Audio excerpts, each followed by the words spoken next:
Hello, everyone, and thank you for joining today for Eluna's community conversation to explore grief through the lens of LGBTQ plus youth and communities.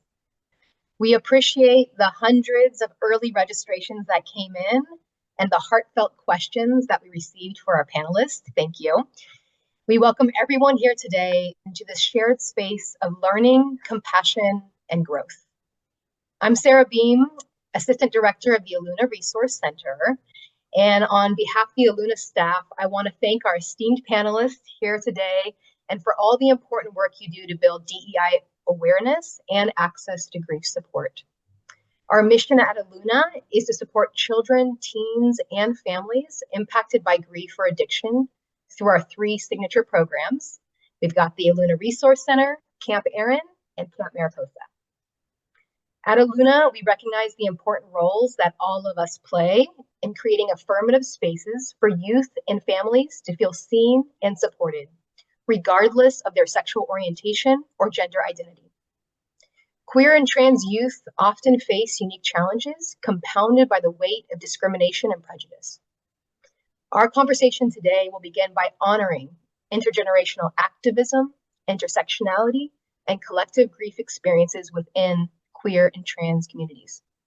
Our panel will also explore barriers to grief support. And in the second half of the conversation, we're going to turn towards concrete steps and strategies to better support grieving LGBTQ plus youth and communities. We invite you to stay until the end to gain these critical insights and recommendations. So without further ado, I'm now going to introduce our magnificent moderator, C.D. Davidson-Hires, a Florida-born journalist and writer. Her previous focus was on K-12 education and COVID-19 pandemic reporting, where her work connecting seniors with local vaccine gained national attention.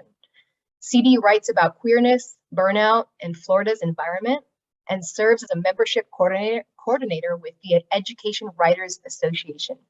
Thank you, CD. You can take it away. Thank you, Sarah. And I want to say a heartfelt thank you to Eluna for reaching out to me about this conversation.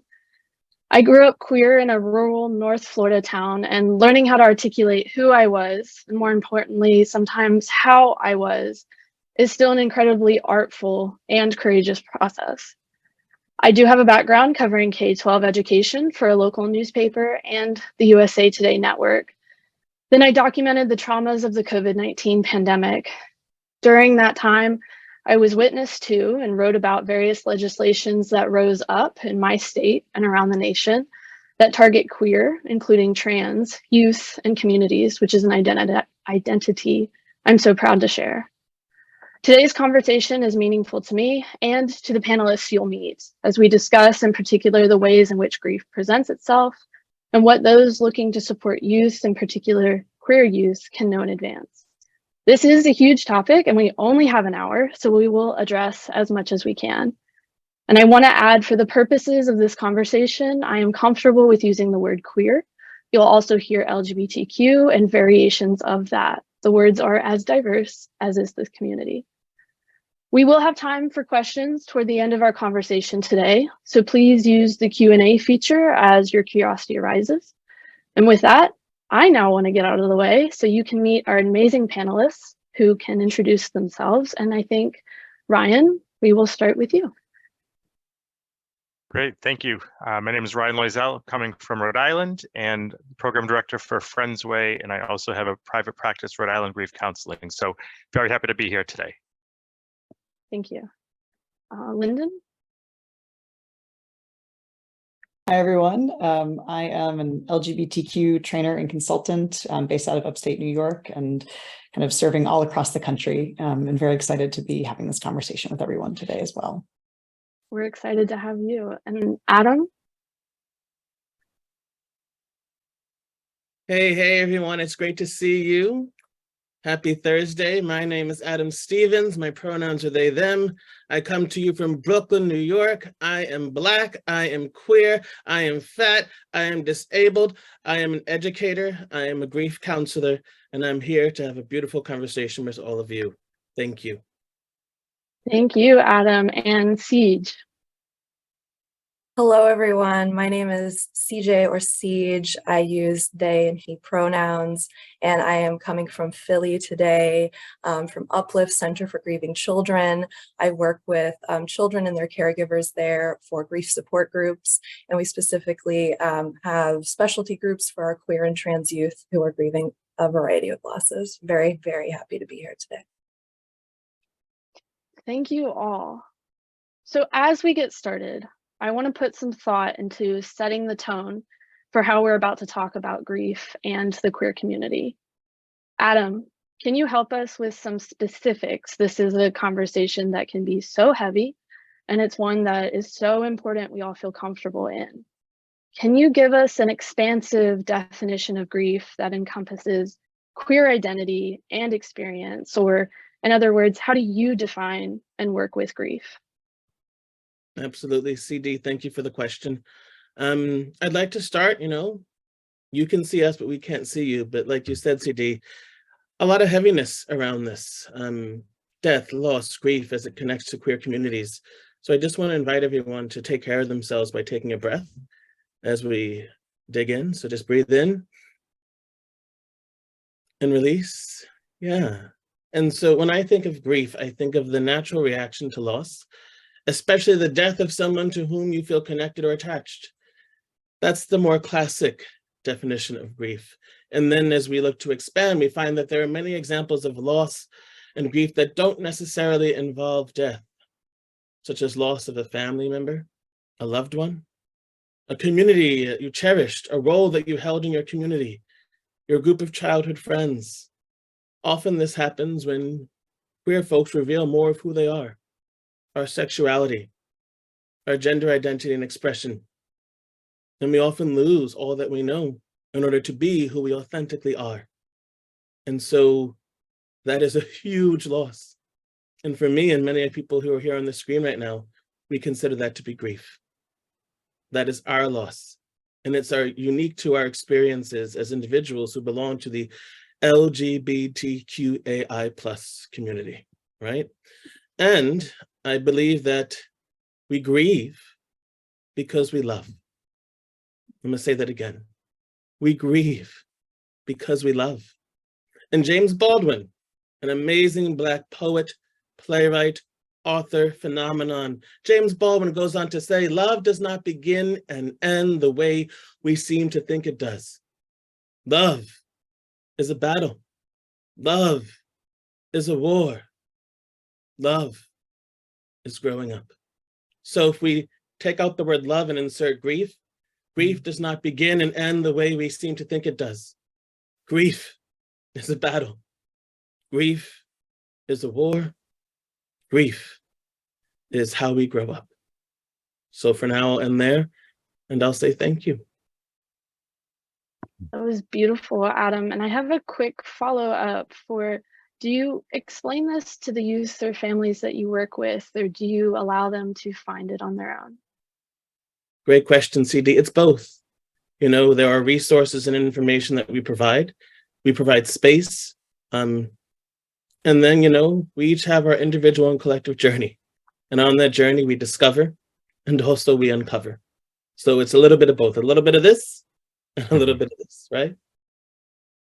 As with most things, all of the above. Indeed. Siege, this brings me to you. You've spoken with me before about community grief and inherited grief. Queer identifying people, we don't immediately know everyone who's queer, but we have, sometimes a camaraderie with people who share different pieces of our identities. So can you explain to us in the audience, how do you define some of these inherited grief experiences? And can you give some examples that queer youth and communities may, respond to and react to and recognize? Absolutely. So I'll start with how I have described community grief for myself, and then kind of expand out to how youth have described it to me for themselves. In what words won't be as good as what they shared, but I'll try to do my best. I think about community grief or these inherited losses as a couple different things. The first is this idea that we as a community, we don't all know each other, but we have ancestors that we never got to meet because of things like the AIDS epidemic and things like this throughout history that have impacted our ability to get to know our elders. And we feel that we carry those losses with us, even if we never met them, we never knew them, we were never in the same place as them, but we still feel it. And we grieve those losses because we couldn't have them now. They didn't live to be here now, and they should have been. And even before that, community grief also is when someone in a specific community who is in the LGBT community and is a pillar in that community, if they die by homicide, suicide, overdose, an accident, illness, what have you, even if you didn't know them, as a queer person, to see someone in the community die that was helping the community, there for the community, present, you know that, you feel that. And a lot of youth have reported to me and shared with me that for them, community grief is not seeing people that they knew who were murdered, reported in the news. It's not reported, or it's misreported. Incorrect pronouns, dead naming. Youth are like, I knew this person, and I feel like I can't even grieve them properly because no one knows about it, or the way in which it was reported and is being shared in the community at large is incorrect. It's wrong. It's painful. So all of these things are how we carry that community grief with us, that inherited grief through time. It was a big conversation when I was in the newsroom about how to cover these topics when the story was still rolling. How do you accurately describe somebody you don't know yet and leave space for that identity to change? Thank you. Ryan, this actually brings me next to you, building on what Siege has just described to us, about non-death losses that queer youth can experience. If you could elaborate on that. Sure. So in our program in Rhode Island, probably similar to other children's grief centers, we're there for grief, but grief is so many things, right? It's all consuming, certainly revolves as focus on the death that has happened. But frankly, we're all grieving. Still in COVID, out of COVID, hoping to be out of COVID. All of the things that we no longer have, as Adam eloquently explained about what grief is, it's all of that inside stuff, all of those feelings that we're having. And to acknowledge all the things that these kids, these youth once had. They were living with mom and dad. Dad died, and then they need to move. So they're leaving their childhood home. They're leaving their school network. They're now thrown into a community where others don't know them.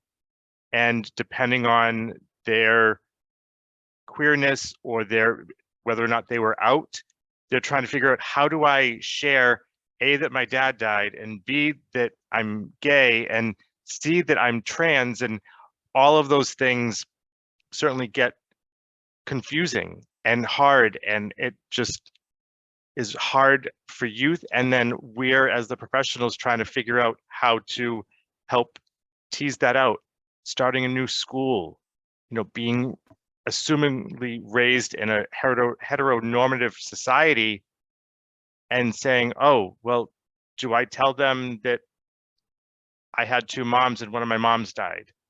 Mm-hmm. Or is this a region that is not comforting for that? And again, these kids, whether or not they're coming out, who they're coming out to, and then that trust that they're seemingly hoping has been formed may not be, as they're teased the next day on the recess playground or in the cafeteria. So many losses that we need to acknowledge, in addition to the death for all communities, but certainly LGBTQ. I find that when talking about grief, especially as a journalist, there's so much focus on the past or what has just happened, but an extraordinary piece of this that I'm hearing y'all talk about is the loss of the imagined future too, and having to dig into that. Yeah. I can speak briefly to that. I have I still call her my professor because she was and still will and still is one of our founding members at Friends Way. When I took her class, she was saying that, it's our assumptive world that's been shattered. Mm-hmm. We now no longer know how to look at things. We have to look at them differently, and they're not what we expected. And in so many aspects of whatever our expectations are of the world. Mm-hmm. Mm-hmm. Thank you, Ryan. Thanks, Edie. And Lyndon, you have an extraordinary story, and throughout your path of supporting youth and youth organizations, you've talked about the power that oral histories have shared, among each other, but especially in the queer youth and communities that we're talking about. Can you expand on this, and would you be willing to share some of your story with us about this today? Yeah, thank you. And I first want to offer a thank you to Adam for setting the tone in giving us a very expansive definition of grief, because when I share this story with people, sometimes I struggle with it because I didn't lose someone through death, but it was very much a loss. So back when I was 16, I started going to this queer youth organization in Portland, Maine, named Outright. And I was just going for support group and for drop-in time and just utilizing it in that way. It was already a really big part of my life by the time that I was 17 and got into my first queer relationship. And though I don't think this is normally, normally something that I always need to share, I think for the purposes of this story, it's important to name it. As a trans person, this was my girlfriend at the time, and it was, I was being perceived as a girl at the time, so it's relevant to the story. And I will say that's also one of the challenges in talking about grief for young people who are trans, is that we have to either hide parts of our stories or rewrite things or out ourselves in order to tell a story accurately. I was like deeply in love in the way that you are when you're 17. And we were together one day, and we got into a very, very bad car accident. Not our faults, it was a weather thing. And my girlfriend was driving as a passenger. She went into a coma and was in that for a number of months. And I broke my neck. I have a mild brain injury from it. It certainly still lingers with me as an issue. And kind of in those months following, in particular, I was visiting her at the hospital, which I was already nervous about, like, were they going to have a problem with me? Were they going to have a problem with our relationship? Were they going to even understand my relationship to this person? Was I allowed to say it? Her family was wonderfully supportive of our relationship, but I was still nervous. And I was really, really struggling. I definitely hit the bottom of depression. I was having suicidal ideation. I was not doing okay. But during that time, I was kind of stopping into the organization that was right around the corner from the hospital, just to talk to the staff and be there off hours. And they started to see that something was very, very off about where I was at and that I was not doing okay.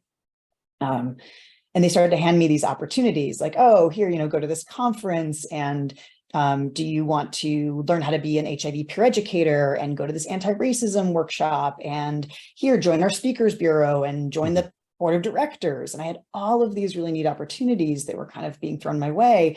And over time, as I was grieving this and as I was visiting her in the hospital, I started to take them up on these opportunities, and I started to get really involved. And I got to a place where I started to think, well, I can't kill myself. I have a meeting on Tuesday. And I can't kill myself. There's actually some other youth here that's depending on me. And I look back on it now, and I realized that I had really been handed these leadership opportunities, which when I talk with groups about working with youth, I think is one of the most powerful protective factors we can offer, is actually getting young people involved in being there for other young people, particularly other LGBTQ folks.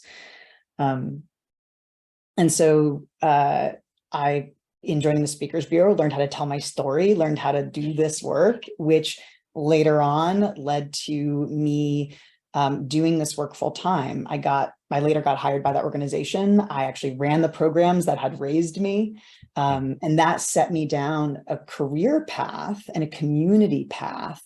And I would not be sitting here with you right now because I don't think that I'd be alive, but also because I just wouldn't have gotten into this work in the way that I did had it not been for some queer and trans adults who saw something in me and saw that I had a need. So I'm very much here in part because of my grief, but also because adults offered me something and I chose to do something with what they offered. I'm taking a page from Adam to take a breath after your story and say thank you for sharing that and for demonstrating again the healing power of vulnerability, but also that power of oral history. I think there's so many things that resonate differently with different people from how you've just described your story to us. Thank you. I want to now move into addressing barriers that exist or can exist when creating these queer affirming bereavement spaces. And Adam, I'm starting with you again for what comes to mind first, or the first few things you're thinking about that are major barriers or that you are wanting to deliberately implement when creating a queer affirming space for grief. Thanks, CD. The phenomena that we're speaking to here, that's rooted in your question around some of the biggest barriers for queer affirming bereavement spaces, is heavily rooted in a lot of the stories that we just heard from my fellow panelists, right? The vulnerability, the heart, the angst, the challenge, it's all there. And I'm not trying to suggest that if we were better around ways of education that they would disappear, because that's not true. But it would be a little bit softer, a little bit gentler, a bit more tender. And so I'm thinking about binary mindsets. When we think of the picture of grief and how it performs, we see mom, we see dad, we see 2.5 kids and a puppy dog with a white picket fence. I'm painting a picture here, you see? The family is usually white, and it's connected to death-related loss and grief. It's not expansive. And in a lot of the training programs that we're in, and a lot of the organizations that support grief work, that's primarily how we see death, loss, bereavement, and grief. And so as Sonia Renee Taylor says, let's banish the binary. Let's dump the junk, and let's be expansive in our approach so that this way there's not such a lack of understanding of the specific experience of queer folks, but rather there's an invitation in, and we're speaking to the principles of justice, equity, diversity, and inclusion. And we're creating a space for social justice. And we're claiming that we are against white supremacy. And what we know about social justice is this. In our work, when we talk about social justice, we're talking about making spaces that are just a bit safer. Never safe, because I can't guarantee that. We cannot guarantee that. We can offer brave spaces. Yes, this is true, but we cannot offer safe spaces. And so I'm thinking about the different kinds of grief that would be helpful as we move through in terms of education and holding. And they speak to our sense of collective grief, right? Many queer losses are covered in the nightly news, and it's happening with more and more frequency. Thinking about the shootings in Colorado last year, thinking about the Pulse shooting, queer suicides, murders of transgender women of color. These are hateful actions. And I don't know all the time the people that we're seeing on the news, but I feel it. I feel it in my body and I feel it in my bones. And even now, as I'm talking about it, I'm feeling a bit emotional. And I'm not going to apologize for that because that is my experience. It is real, it is true, and I claim that. I'm going to own it. And it's rooted in my experience of connecting because as queer folks, we have this experience of community. It's very important. And when one of our community members or a group of our community members is harmed, we all feel it, right? And then I'm thinking about how our identities as a marginalized community, as marginalized identities, right, need to be pushed out of the shadows and centered, right? But because we exist in the shadows and that's the expectation, that's the norm, this speaks to our disenfranchised grief. And finally, you know, and it was mentioned here by everyone, by Ryan, by Lyndon, by CJ. There are a lot of young people who sit with this loss in isolation, who sit with it alone, right? For fear that if I express any kind of this, harm might come to me and I won't be safe. So I'm going to choose not to say anything. And in doing so, I'm going to suppress or suffocate my grief. And this speaks to Dr. Tashelle Bordaire's coined term of suffocated grief. We're not able to express it, and therefore it stays inside, and a myriad of other occurrences happen in response to, right?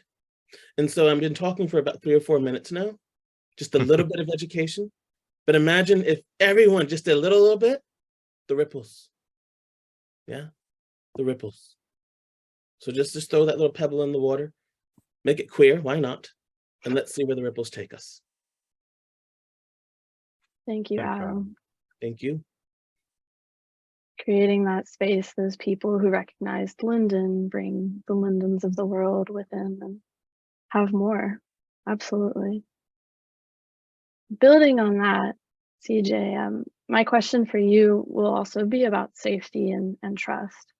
You've spoken before about the risks that youth evaluate when entering these spaces, about being reported, and therefore eyeing authority with a healthy amount of mistrust, a lot of people could say. So how do you start off by examining this or addressing this in the grief support spaces that you create and enter? I think one of the main things that me as a provider and a person who's trying to help has to really get comfortable with is being direct and transparent with the youth when I'm talking to them, when I'm talking to their families, when I'm talking to their caregivers. And by that, I mean, Adam already said it, we cannot claim safety in this space. And to really get into when we say everything is so confidential in this space, no. You have to go into what you mean by that, because it doesn't mean that everything is confidential in that space. And there are lots of things that you could go and take somewhere else, and then they could end up in psychiatric care. They could end up in jail. They could end up in a lot of bad places, out of a home even, with you taking that information and saying, well, I had to break confidentiality. So really getting into what you mean by that so that they can know if they share that in a space, this is the steps that are going to be taken. And even when you do that, having to know that it's still not enough. It's still not enough. And also something else is making sure that you always have in the back of your mind when you're having a youth say, oh, this grief group's gonna be great for you. It's gonna be so good. Throw that stuff out, because it could be the worst possible thing that ever happens to this youth. And so getting comfortable with this idea of, we have these services, this is what we are, this is what will happen if you share all of these things in this space. And they might not even want to do it. I wouldn't want to do it. If someone talked to me about that and I was a young person, I'd be like, oh, I don't want to do a grief group. Because it is very, very difficult in the way that Adam described. It's so binary. Even when we're trying to break these binaries in these grief groups, if we have a queer youth going into this space, we cannot promise them anything. We really can't. Like, we can say, hey, we're going to try to be there in these different ways, and that might not even happen. And it's needing adults, like Lyndon was sharing, who are going to be there. And that's why it's so, so important to have all queer spaces. If you can do that, if you can at least do that, have an all queer space, have an all trans space. Do that, make that happen, because it's a lot more likely there that bravery, like Adam talked about, can occur. Safety in some sense can occur in that space. And if you can't do that at your grief center, you need to send them somewhere where they can be a little bit safer than at your organization. Thank you. It's a lot to unpack, even what safety and trust mean, and we navigate this a lot. When I talk to young people even about what they have faced and tried to cover the stories that we've talked about here in a local community, is there's never a promise. And trying to be as transparent about that to build the trust with the person and allowing them to decide. Absolutely. Lyndon, I think that you have a lot to add to this conversation. Well, when you were, grieving your partner in the hospital, you shared previously with me and with others about how much it hurt for your relationship to not be recognized or embraced. And this is an incredible obstacle to moving through any emotion, not being able to share it with others or allow the people around you, or they don't, help you carry it or work through it. So can you translate for us how you recognize any of this bottling up in the youth that you're working with, the organizations you're working with, and showing up in the work you do? Yeah, thank you. I'm always fascinated by how in our stories, we end up telling certain parts in certain places, and then we forget to tell other parts. So it's for the context and some of the barriers that youth are facing. While I had a good experience with, for example, my girlfriend's family, I had family members who knew that this was my girlfriend, but who refused to call it that, refused to call her my girlfriend, refused to call it a relationship. They always asked me how my friend was doing. And it was just so invalidating, right? I was not just grieving a friend. I was grieving a relationship. I was grieving my first queer relationship. I was grieving somebody I was in love with. And it was so hard to not have that be seen. And then at the same time, I also think that there are other people who were not able to be out about a similar loss. I had the ability to, I was out about the relationship, but other people may not be able to. And so when I think about some of the challenges that youth are dealing with around validation, misunderstanding, being seen, I tend to break this out into kind of two categories. One is what they're seeing in kind of what's happening with the person who has been lost or who we are grieving. CJ brought up that like misgendering after death. That happens in so many different ways. We see that in obituaries. We see it happen in the way that somebody prepares a body for an open casket, not having trans people adequately represented there, which also then makes young people think, well, what happens if that's me someday? Am I going to be honored after death in the right ways? And how do I actually have that happen? In the hospital and kind of post-coma for my girlfriend who had severe brain damage after that. I apologize for any trucks you hear in the background. They put not only infantilizing, but very feminine clothing on her. And she was a masculine, wonderful butch woman. And I loved this about her. And her masculinity was hidden for all of the years that I visited her afterwards. We think if somebody's misgendering a loved one, do we advocate for them? What are the consequences of that if I call the person correctly? Am I outing someone if I do that? What do I do if I knew somebody was just about to share this information with others but hadn't yet? Mm-hmm. I, in this last year, lost a friend, one of my best friends, and she was not out as queer to her family. And so we have, as a group of friends, been struggling with how do we honor her queerness, but not out her to her family. We had to make really strategic decisions about that. But we also had to wonder, how do we be ourselves at her memorial service? Even our like Muslim non-binary friends struggled at this mosque to be in very gendered separate spaces. And that's a beautiful and wonderful spiritual space, but we struggled with how to be there. So then the other part that I think about is that self piece, right? What does this do to us? What's our own sense of identity? And I think, as a couple of people have said, we lose community members who we may not even know. But if a young person is not out to the people in their life, then the degree to which that grief affects them may not be seen and understood by the adults or friends in their life. If the person they lost was unsupportive of them, we have really conflicted feelings about that. I lost somebody that didn't get me, that maybe shunned me from the family. Maybe they left me out of the will. Our unsupportive families may not allow young people to participate in grief processes if they are queer, or if they have been left out. We lose the people that deeply supported us, right? A young person loses perhaps the one person who truly got them, whether that is through death or through separation in other ways.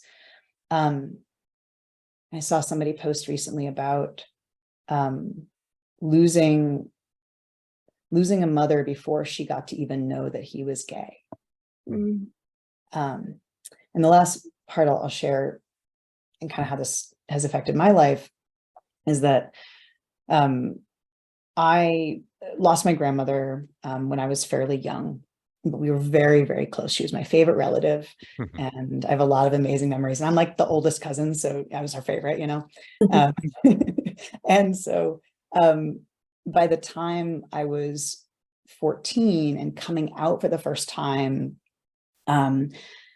I remember I had still felt very attached to her. I very much believed that she was like present with me in certain spaces. I still like communicated with her. And that spiritual process was very important to me. But when I came out, I remember thinking, like, I know she can see me. I know she's bearing witness to my life. Is she okay with this? Is she upset about who I am? Would she be upset to know me? How do I deal with not knowing whether my grandmother would love me or not right now? And all I could hold on to was, well, if she truly gets to see me right now, that means that she sees probably more than anyone else can. And so I just have to trust that she understands it more than anyone else could. And I spent all of this time wondering whether this person would love me or not.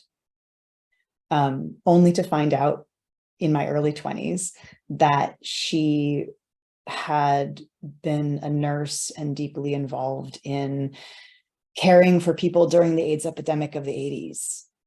And that she had actually had this deep tie to community.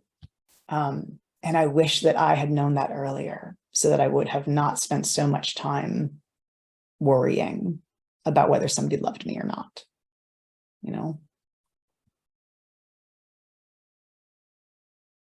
Thank you. Yeah.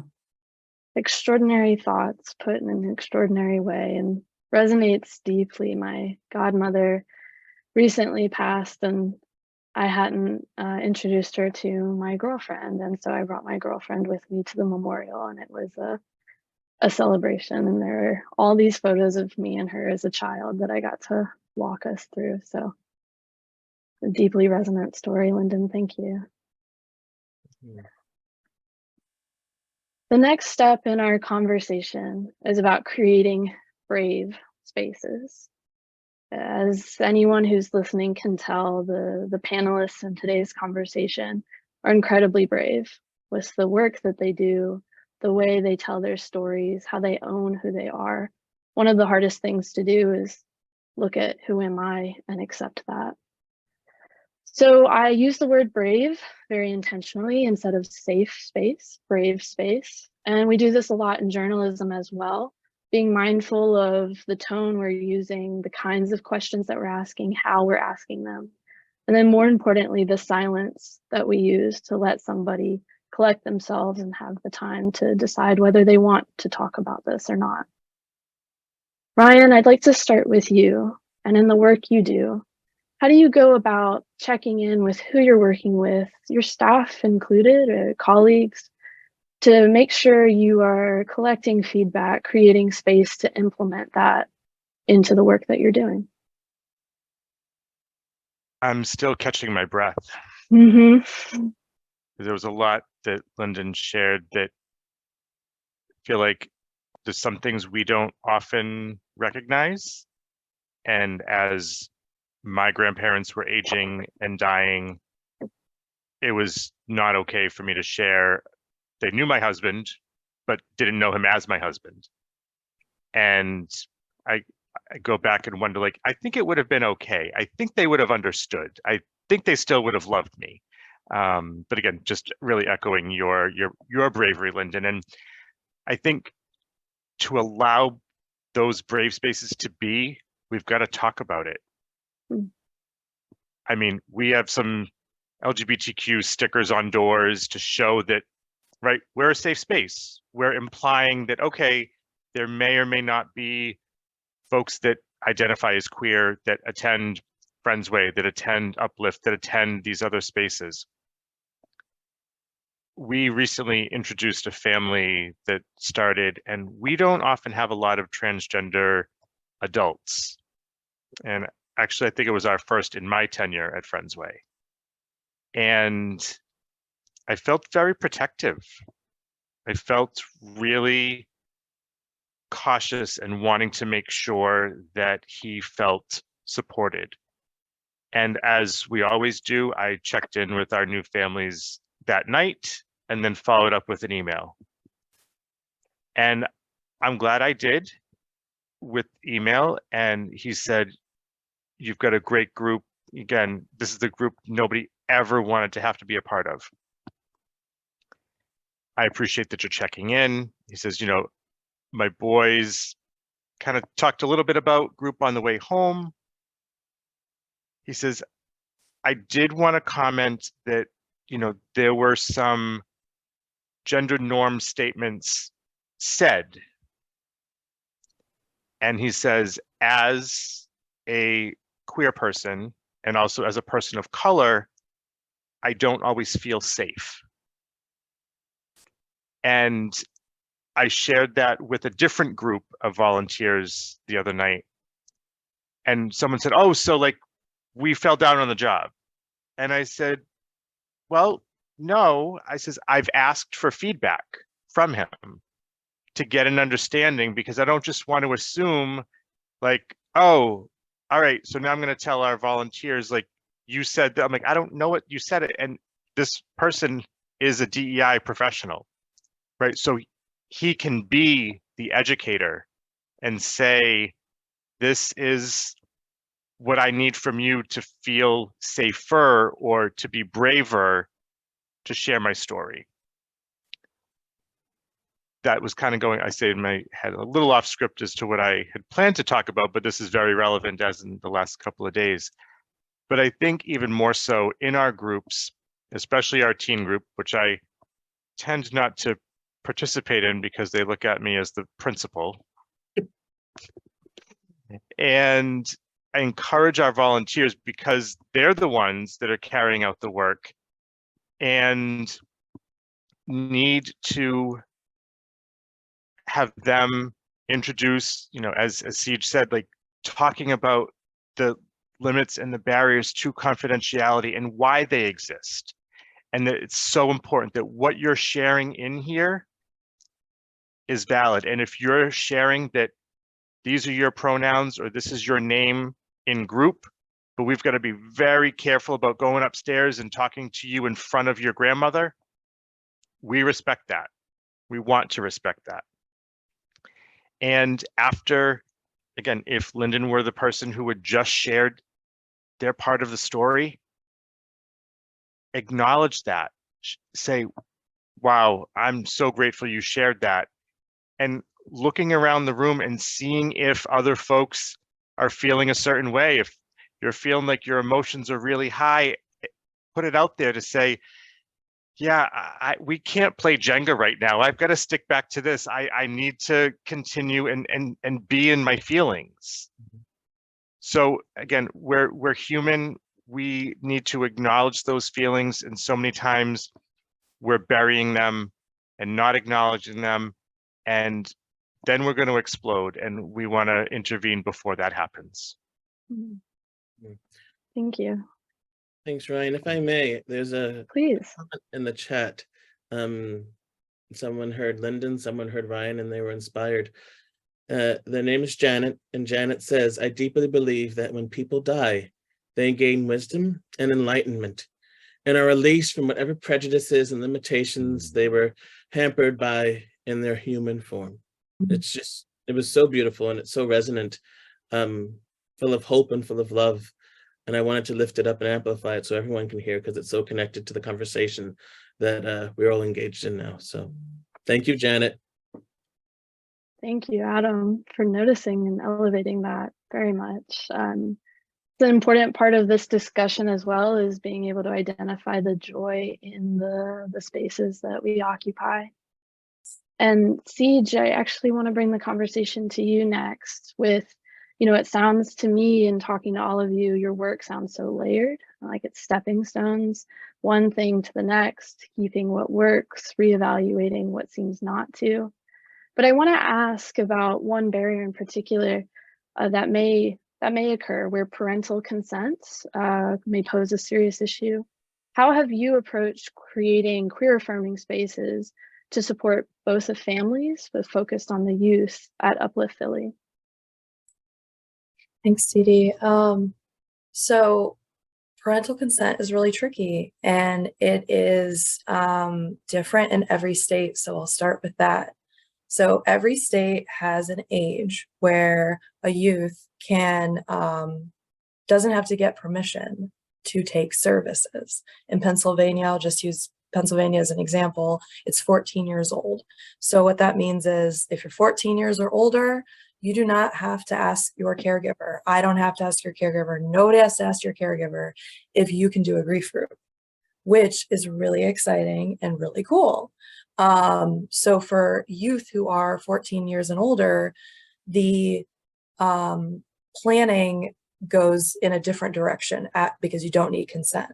But if that youth is under the age that is in your state, that becomes a little bit more tricky.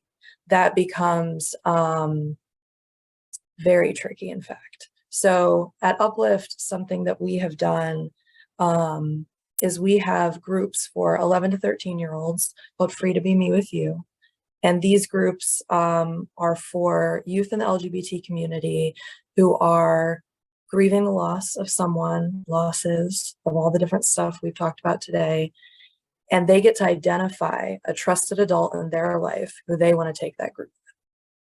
It doesn't get us around the consent from the caregiver. So I'll touch on that a little bit right now.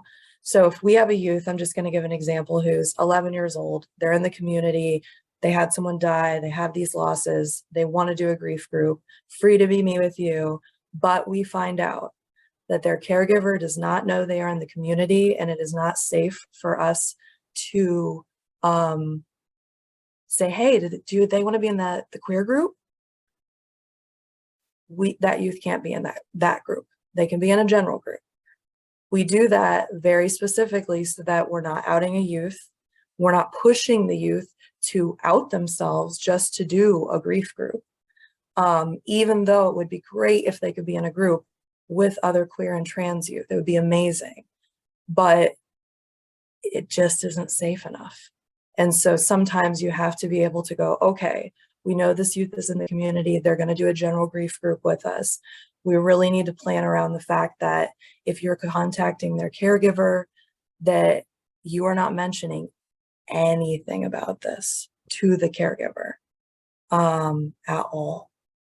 And we also talk a lot to providers about when they're getting consent for things. That's very important, to work with your providers and really kind of give them scripts of like, when you're talking to a family about the groups that we're offering, especially our queer groups, if you don't know specifically where they stand with things and if that youth will be harmed or kicked out of their home, etc., if you talk about these things, don't talk about it. Mm-hmm. And that's okay. That it's better to not talk about it in that instance.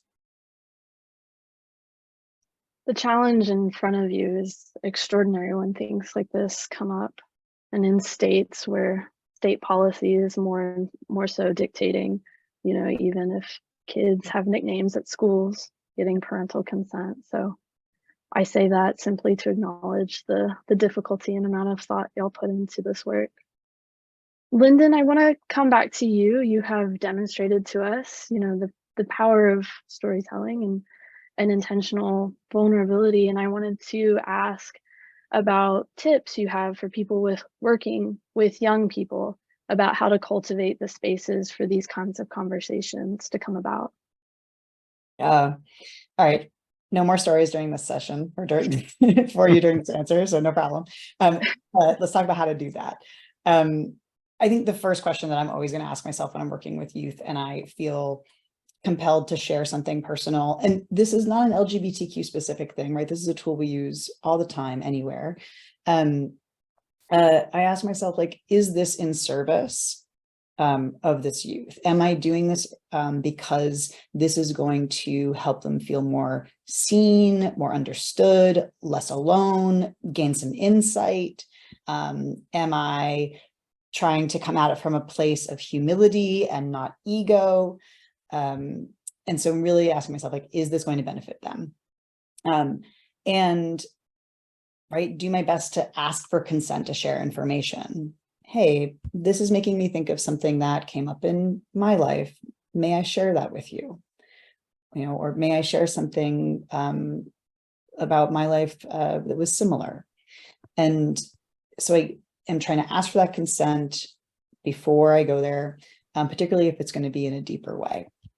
And the like main advice that I give to folks is tell your story somewhere else first. Don't have youth be the place where you are sharing something for the first time. It can be the 100th time that you've shared something, and like that can still be emotional, but that first time is maybe a little bit difficult, not the place to do it. So process it somewhere else.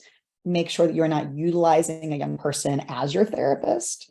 And I think when we talk about this in like an LGBTQIA context, this is a great example of why LGBTQ young people need access to LGBTQ plus adults. Having those role models, having people exist is so deeply important. I cannot underscore that enough. Thank you. The last piece of this conversation, Adam, I come to you. You've spoken so warmly about the messiness involved in this work. And can you share some of your thoughts coming from your background in theater arts and drama therapy about the important place that creativity occupies in the process of grieving for youth? Absolutely. Thank you, CD, and thank you, everyone. Before I do, I'm just noticing that Erin wrote that they are from the Midwest, and there's not a lot of resources for young people in the Midwest, and I just wanted to lift that up because it's true. And I also wanted to lift up from what CJ was illuminating earlier, in terms of consent and age, but also in terms of law and legislation. And across the country, there's increasing laws that are limiting our ability to engage with this work through a lens of queerness, right? And so it is ever important that we are voting, that we are advocating, that we are showing up, because, as someone who works in the grief world, in my identities, I do a lot around, what does queer grief look like? And something that's happening that's newer is that as I'm going to different places, I have to be thoughtful about what state am I in? Because what are the laws? And what am I allowed to facilitate here? Because I don't want to get in trouble, and I certainly don't want to get those who I'm supporting and helping to grow in their practices in trouble either. So really important to note and name that, because it is. And your question, CD, was around the power of creativity as it relates to grief work. And I'm thinking about creating safer spaces, creativity. It's all there.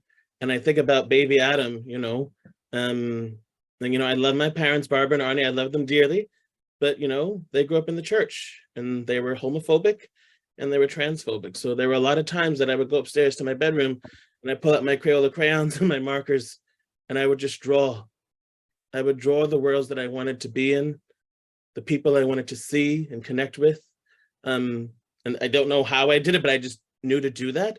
So there was something about art there. And then I moved to my teenage self, and people are not so nice. Sticks and stones, they break your bones, but names, they're gonna hurt your heart. And when I'm getting called a sissy and a faggot and all other kinds of things, I was like, ugh. But then I found the theater, I found the stage, and I felt powerful. I felt like I was being seen and being heard in a way that I needed to be seen and be heard, and I was good at it. You couldn't tell me nothing when I was on that stage.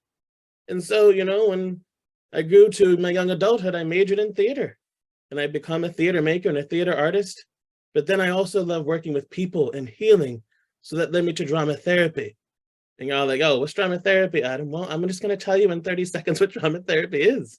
It's drama, theater, improvisation, storytelling, all of it, imagination. And then it's psychotherapy, right? Put them together and there you go. Drama therapy, right? And there's like art therapy, music therapy, poetry therapy, dance, there's all kinds of these therapies, right? The efficacy of the healing and expressive arts cannot be denied. I recognize we're coming to a close, but I want you to think about, how can art be healing for you? How can art be healing in your grief or your loss process? Music, remembering songs of someone you love so much. For me, it's Christmas time, the Temptations playing, my mother swinging her, just doing the thing. That's the way I get to be in relationship with my grief, because of the connection, the projective of the song and what it brings to me, how it lifts me up. And as I close here, I'll just say, with my young people, I got to do a play this year. We got to do a play called Romeo and Juliet. And what they said to me is this: Adam, we need to do this play, but we need to make it queer AF, and we need to make it Black AF. And I said, well, all right. And, we don't see a lot of love the way that we need to love. We see a lot of heteronormative love. And so this was a way that we could reinvent and expand upon the definition of love, connecting to our suffocated and collective and disenfranchised grief as queer folks, and transform it through the power of theater. You know what I'm saying? Transform it to this unapologetic joy. Yes, this triumphant thing. And then they were on stage and they got to be seen and heard telling the story that they created, because they were given the power to reauthor and reconnect. And it was amazing. So as I close, I say, joy can be the elixir to grief sometimes. Art can be that elixir. And it can be the greatest FU to those who want to keep you down from growing and evolving. Thank you so much. And we are going to go a few minutes over because there's some powerful questions that have been asked in the Q&A. But I want to go ahead and say a warm thank you to all of our panelists and for everyone who attended this conversation. It's incredibly important. We'll borrow a lot of metaphors brought up today, but the ripple effect that conversations can have like this, it just is unparalleled. So from the bottom of my heart, thank you to everyone who cares to engage in these conversations and the bravery that it takes. I want to move on to a couple of the registration or the pre-registration questions that we got. I want to start with one that's particularly relevant when we're talking about moving across, state lines or figuring out where it is you're doing this work. Someone asked, we have trolls who ask why we need a separate support group for queer grief and loss. How would you or how do you respond to this? I will let anyone answer this who would like to. I'll go for it. And I think, CJ, you named this a little bit already, right? How important some of those spaces can be. A number of people have talked today about how sometimes not having an LGBTQ specific space or a trans specific space can mean not feeling fully ourselves. And so there is power in being able to sit with people of shared experience, shared identity, and no, we are not all the same, but there is something that can connect us there that allows us to lower our guards and be a little bit more vulnerable and a little bit more honest. And so I think having affinity spaces, so spaces that are designed for a particular identity that is marginalized, is really, really powerful and important. And we also get to have spaces where people of different identities come together. And so my plea for any person who is not an LGBTQ person is don't show up to an LGBTQ affinity space. The best thing you can do as an ally in order to be an ally is to allow us to have our space sometimes, because it is deeply healing. Thank you. Siege, I think we've talked about this prior to this event, but somebody asked, how can we communicate to our communities that we have the services to meet the unique needs of the queer community? Oh my gosh, there's so many ways to do this. You might get backlash. I'll start with that. When we at Uplift first were like, we're doing queer and trans youth specific spaces, people were mad about the name.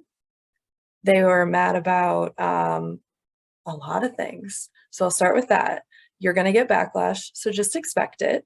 But a way that you can do this, social media is a really powerful tool, as we all know, and really work with who are your community partners, who are your providers, who is referring to you.